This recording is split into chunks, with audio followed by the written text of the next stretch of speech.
The Oscars are coming up, and sure, we're all curious about who's wearing what gowns. I sure am. But even more fun for me, CCN's entertainment reporter Valerie Milano is talking to the man who designed the Oscar envelopes. That's all part of her CCN Entertainment Report.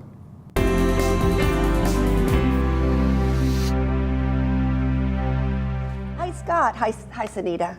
I feel like I've been all over the state gathering my entertainment report for you this week. I had the privilege of attending the 21st annual Steve Chase Humanitarian Awards recently. That took place at the Palm Springs Convention Center last Saturday, February 5th. Since 1995, the Steve Chase Humanitarian Awards Gala has raised millions of dollars for direct client services at the Desert AIDS Project. And Lucy Arnaz, daughter of the legendary couple Lucille Ball and Desi Arnaz, and also Knots Landing, Donna Mills were on hand, along with the famous HIV researcher Michael Gottlieb. I mostly fundraise.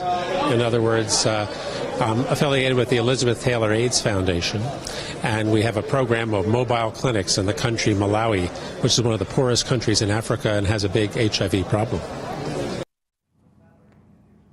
Imagine a world without HIV and an AIDS-free generation. There's something new at this year's Oscars, and I'm not talking about this year's winners. It's well-traveled, well-dressed, and precedes the coveted Oscar itself.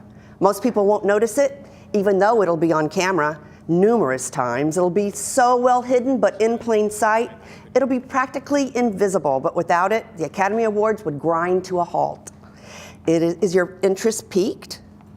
What am I talking about?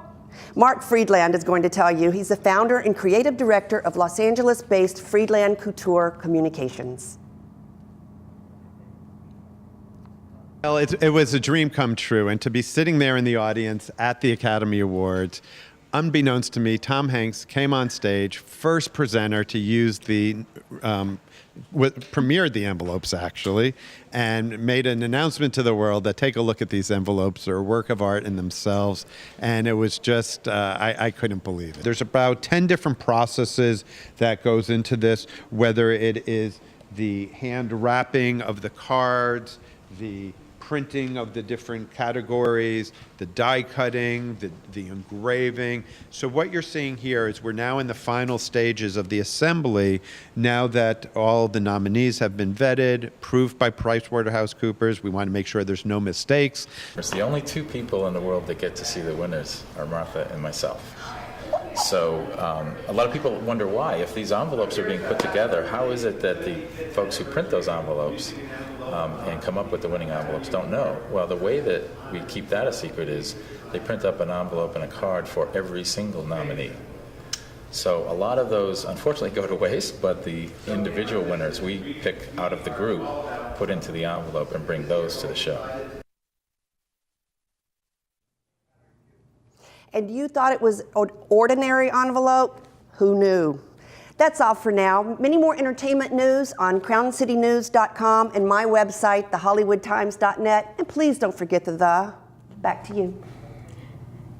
Thanks for that, Valerie. And we are making my favorites cupcakes. Mine too. Christy Wolfel from Serendipity Cupcakes are here to show us how to make those famous treats when we come back. I know.